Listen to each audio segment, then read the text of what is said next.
We got the most material, but we're not materialistic. My name is Groovy Lou Jones. I'm from money earning Mount Vernon, New York. I style, I design, I personal shop. I do it all when wardrobe is involved. I work with a lot of great artists in the past. I'm blessed and honored to be in the same room as some of these great ones, from the Notorious B.I.G. to Puff Daddy, Sean Diddy, Love Combs, you know, the Queen Latifahs, the Jermaine Dupri's, the Jay-Z's. I'm from that era. I'm from the 90s hip hop, the beginning of that fashion, urban, cultural, that's what some would call it, but I started when the game started, you know. When I first met Nip, I knew of him and I knew about him. I was running around back and forth from LA to New York and I used to see him. And then I used to go down to the store. I had a little flow where I used to get up early, go to the swap meet, hit Nip's store, and then go to Simply Wholesome, and then I would get out the hood and go back up towards, you know, where we were staying. So one time, one of my homies from LA, he pulled me out. I'm like, yo, I want to go down there. Like, you know, everybody want to go to the hood to see what's going on. You from that, so you West Coast, you want to go. So he took me down there, and it was a funny day because it was like 50 people in front of the store. And they was in front of the store gambling, playing CeeLo or whatever. And one of my homies that drove me over there told me, yo, when you get out, don't look at them, just walk straight in the store. And I started laughing like, yo, what's wrong with you, bro? Like, we ain't on it like that, you know. So we used to get out the car over there and them homies used to be gripping them things, like, and then Nip used to be like, no, yo, that's Groovy Lou from New York, like, that's the stylist kid, like, you know. He knew of me as well, but not knowing me, so we used to go purchase, and then I used to go to his early shows at the House of Blues and all that, and just vibe with his early music, and you know, we just felt his energy, and we just kept building with him.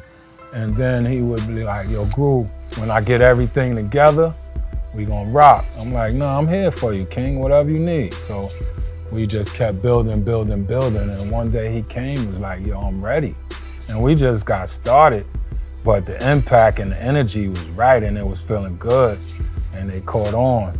And the first thing that we did was the Rihanna Diamond Ball. We tailor-made him a black look, and we just head to toe him, and that tailored look made him feel good. The Grammy week, I think that was like the week where he just like hit him in the head hard, like from the Hova brunch, the Rock Nation brunch. He had a performance maybe a night before that in a hotel. He rocked a red jacket with a bow tie.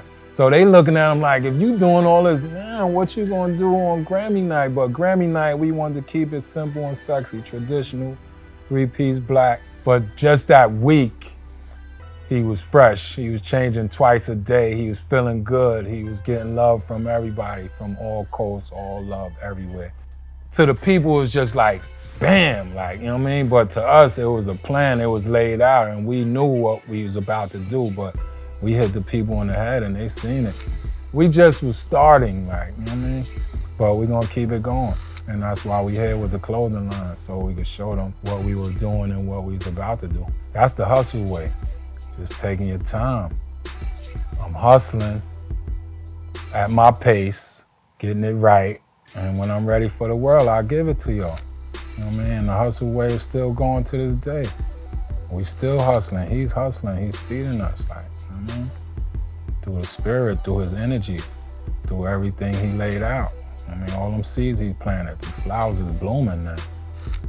That's the hustle way. His style is kingly. His style is bossy. His style is street. His style is hood. He's everything, like.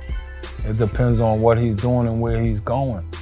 You know what I mean? You see him in the hood, no shirt, 5 chains, fucking boxes, drippy, sweats hanging, riding a fucking 4-wheeler. See him on the red carpet, double-breasted, bow tie. You know what I mean? His style was like the weather. It can change any day, bro. I'm in the hood with it. From the hood to the red carpet. Our flow was like with the wardrobe. We was on our 80s D-boy, hip-hop, just fly. And we think in Miami, we want to be short sleeves, we want to be light. When you think of Miami, you think of the beautiful colors, the waters, the aquas, the blues, the greens. So like, that was the idea of coming up with that suit, just trying to incorporate the colors of the ocean and make him comfortable in the club as well. The thing I loved about him too, cause he would always be like, yo, Groove, I gotta get my homies, they asking about my clothes now, like, you know, so he would always think about his team. He wanted everyone to have what he had so the team could be fresh and fly as they move through the cities. And what he wanted for himself, he wanted for everybody, definitely. Nip's DNA is in all of these pieces because most of them that we're putting out, he had the opportunity to wear them first. He helped design a few of them, and he rocked them at some major places, like, you know, tours and videos. And so you see the looks out there. So now it's the people's turn that you can have what he had. So the DNA is gonna live forever with that.